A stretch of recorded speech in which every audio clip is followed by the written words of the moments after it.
to Hope for Today. I hope your week has been a good week, and I'm believing your week next week will be an even better week. I had a great time in Pakistan. God did some amazing things there, and I'm just in awe of what God is doing in the world today, and you should be too. He is a good God. He's so faithful. All the time, He's good. I just wrote a new book, just came out, called Generosity, and it is Growing Your Income God's Way. And this is, I think, a great book. You can get it on Amazon. A great book, only 100 pages, each chapter, 10 chapters. It's actually an acrostic of the word generosity. So each letter of the word generosity has a chapter.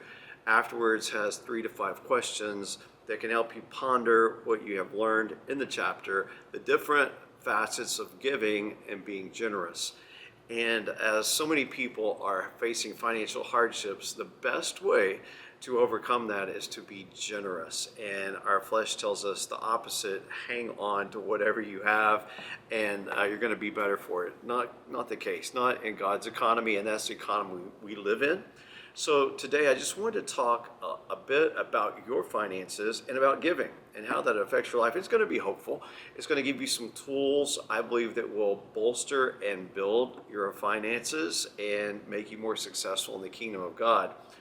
The first one, I've heard this growing up in church. I've heard people say, give till it hurts. So that's my question. Should giving be painful? Should it hurt when you give? I've given blood a few times in my life, and I've had different experiences in giving blood, and it all depended on the technician.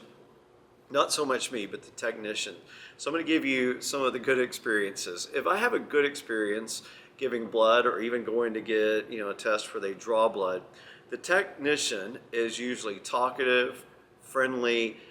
As they're doing their work, they're engaging me in conversation. I'm not looking at what they're doing as they're taking blood out of my arm. They're confident in their skill, and they know what they're doing. And so that distracts from any fear I would have of blood coming out of my body and any pain that I may feel.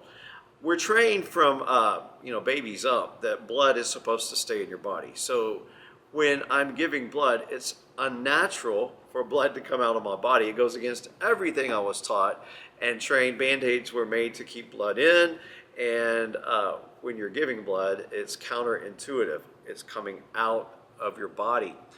And so it's a powerful gift, though. If you donate blood, it's the gift that keeps on giving. It's our very life source given to someone else for life.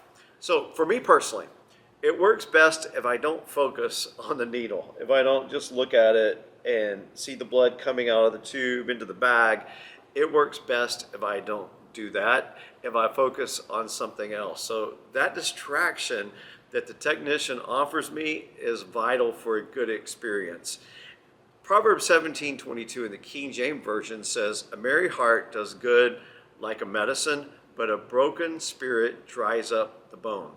So the best conversations I've had while giving blood were ones that made me laugh, ones that were merry, things that were funny. The technician, those that can make me laugh while I'm giving blood, wow, they are really incredible. Now, let me tell you some not so merry experiences I've had giving blood.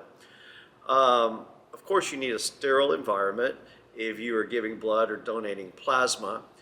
And if it was an unclean environment, I would immediately leave. I wouldn't want any used needles. Wouldn't want to be in a dirty room, dirty chair, none of that. It needs to be clean because the risk of infection would be high. Some technicians that I've had came across very clinical, cold, and sterile. They didn't offer anything merry, so it just felt cold, and it made me anxious because I was thinking of the blood leaving my body. Let's be honest, I was just thinking they're taking blood from me and we're not having a good time here. So my thoughts would loop back to the needle is going into my arm, this is unnatural, blood is leaving my body, I'm supposed to keep my blood. That's the thought process of John. And if I reflect too long and I'm quiet, I find myself glancing at the needle. And how full is the little bag? How much longer do I have? And that's not good for me. I had one particularly messy situation while I was a patient in the hospital in my late 20s. Um, and this is part of Proverbs 17:22, the second part, a broken spirit dries up the bones. I had severe headache, nausea for several days, was admitted to the hospital, was told that I had most likely contracted spinal meningitis. That's serious. So they decided to give me a spinal tap, and then they kept taking blood samples, and I was dehydrated. A girl came in that was a nurse that I hadn't seen before. I was pretty weak, and she said she was going to take blood, which they were doing about every 2 to 3 hours. And she said, "This is new to me. I'm new here."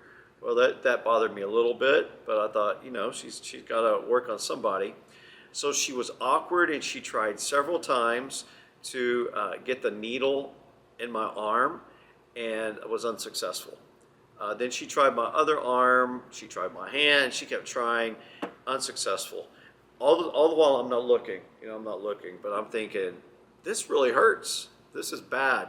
By the time I decide to look, there's blood all over my sheets, there's blood all over my arms, my hand, blood all over her hands. She's not wearing gloves. She's flustered, and I was done. Especially her not wearing gloves. I'm like, whoa, whoa, whoa, whoa! Aren't you supposed to have gloves on? Oh yeah, I didn't put them on when I started, and so I said, I think you're done, because she wasn't getting anywhere but painful, and I asked for someone else to do that. Now, when giving hurts, I found it's usually attached to the technician, whoever is teaching about generosity, whoever's teaching the word, and their approach to the word, to prayer and faith, is they're uncomfortable, or maybe there's greed or avarice in them. But the Bible is not shy about generosity, and the Bible is not squeamish about talking about your finances. Rose Publishing Blog shares that the Bible contains approximately 500 verses on prayer and faith, but way over 2,000 verses on money. So Jesus wasn't nervous about talking about finances, and around 40% of Jesus' parables deals with money or money issues. So obviously Jesus was a good technician when it came to talking about money and having people be generous. He himself was generous, and he wasn't afraid to talk about it. So when we hear the phrase, you need to give until it hurts, well, that is not positive. So back to, should giving hurt? Acts 28 verse 35 says, "In everything I did, I showed you that by this kind of hard work, we must help the weak, remembering the words the Lord himself said, it's more blessed to give than to receive." So let's look at this deductively. Receiving is great. Some people don't know how to receive, but when you receive a gift, you receive finances, you receive a blessing, it's really great. And yes, some people shy away from receiving, but when it's all said and done, it ultimately feels good. There's no investment in the process. You just have to receive. There's no sense of loss. You just have to receive. It's all about gain. And Jesus said, it's better to give than what I just described as awesome receiving with no risk. So he says, better to give. So should giving hurt? If receiving is so great and wonderful and inspiring, should giving, if Jesus said it's better, hurt? I don't think so. I don't think it should hurt at all. If the training you receive from the word proves healthy, then your giving experience is going to be healthy, because the word will guide you correctly through the process of generosity. And working out, you hear this thrown around, no pain, no gain. And that was popular in the 1980s with the fitness craze. Arnold Schwarzenegger was showing us a new lifestyle regimen. Jamie Lee Curtis was into aerobics. Olivia Newton-John was singing Let's Get Physical. Jane Fonda was pushing a 19-minute intense workout. That was all 80s, 90s. And Christopher Kroner, MD, I want to read this to you, wrote an article for UCI Health entitled No Pain, No Gain, a Myth. It was in August of 2019. He wrote, people who do exercise regularly know well that the feeling of burning or fatigue in their muscles when they push a little harder than they are comfortable with. So when we push our physical muscles, a little bit harder than their comfort zone, the muscle is desiring more oxygen to deliver to the blood, and that's what creates lactic acid, and that produces a mild burning sensation in your muscles. So this lactic acid, you may say, why does that happen? Well, it plays a part in creating more blood flow to your muscles so that they can heal, they can recover, and then they can have greater strength endurance for the future. You see where we're going with this, with your giving? So when we practice generosity, Jesus said it's more blessed to give than to receive. There should be a pushing of our faith muscles beyond the normal functioning. So there may be a temporary spiritual burning sensation as you push your faith forward, as you're obedient to give. But every time you practice generosity, you're building greater faith muscles for the future. So I want to say giving should not hurt. Maybe it will burn just a little bit as you feel this sensation going through you that, wow, I'm stepping out of faith. I'm being generous here. I'm giving to that person. I'm doing this. In the early 2000s, I decided I needed to get more physically fit. So there was a former Marine in the church that I pastored, and he was probably 6'6". He was built like a machine, very fit. So I asked him to train me. I thought, if anybody can help me look better, be healthier, probably this guy can. And it was pretty brutal. He was of the ethos of no pain, no gain. And he was really strong on the pain. He thought, if you're not hurting, you're not growing. And about the third week of the personal boot camp, that's what I called it. It was a boot camp. It wasn't working out. I tore my rotator cuff in the workout regimen that was beyond my muscle memory and comprehension on my right shoulder. It was excruciating, really painful. And my trainer, my former Marine, felt additional workouts would work well through the pain and could prove most effective in the healing process to get more blood to that rotator cuff. Well, it did not prove most effective in further healing and caused instead further damage. And when at this point, I was referring to him in my mind as the drill sergeant, know that I could no longer work out.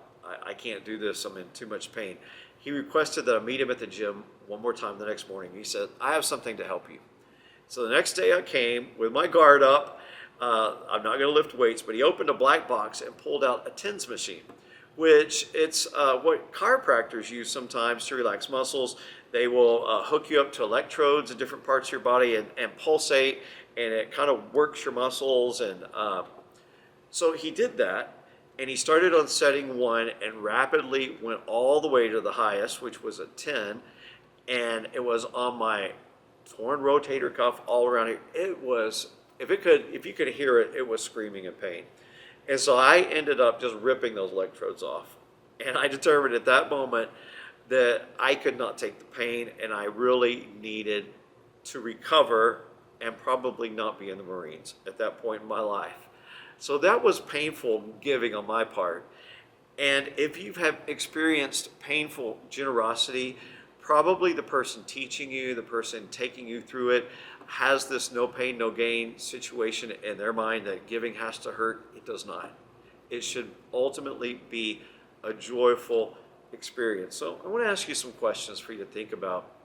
What environment makes you comfortable to practice generosity? I told you, if I give blood, I need somebody cheerful, someone who is happy, someone who distracts me. And then what environment makes you uncomfortable in being generous? Now think about that for a moment. What makes you think, I don't want to give? I don't want to do this. This hurts. Maybe somebody pushing you. Maybe you feel manipulated. Now, think about this. Are you a better giver or receiver? And because they're both important. God values both, but he did say it's better to give than to receive. And you may even have a painful, generous moment come to your mind that you felt compelled to give. Maybe you didn't have money to pay your own bills afterwards. That's not wise. Maybe someone manipulated into giving to them, or you felt used, or whatever. I'm praying that God will heal that experience with you so that you can move past it and get into healthy generosity. And in what area in your life do you think you could tweak your approach to generosity so that it could be joyful, that it wouldn't be painful? Because as we give, it's more blessed to give than to receive. It releases God to give us more so that we can be a further blessing. And so I just wanted to go over that today. I hope it's been helpful. These are my personal experiences, and I am a generous person. I love to bless. I love to give, and it truly is more blessed to give than to receive. So hopefully this has helped you, and if you'd like to hear more, that was just the first chapter. That was the letter G. Does giving hurt? And I'm telling you, it should not. It may, if it's done wrong, but it should not. My workouts that I do now, they probably could be a little more painful. They're not painful at all because I don't want my body to get messed up again. So in your giving, in your generosity, it should not hurt. It should be a joyful thing. And get this book off Amazon. Order it for some friends. Generosity, Growing Your Income God's Way. Thank you for tuning in today. I hope that you will continue to be blessed. Thank you for being a blessing and giving to John Bates Ministries. I don't take it for granted. I appreciate everything you send, everything you give. It's used for the kingdom, and I just speak blessings over you.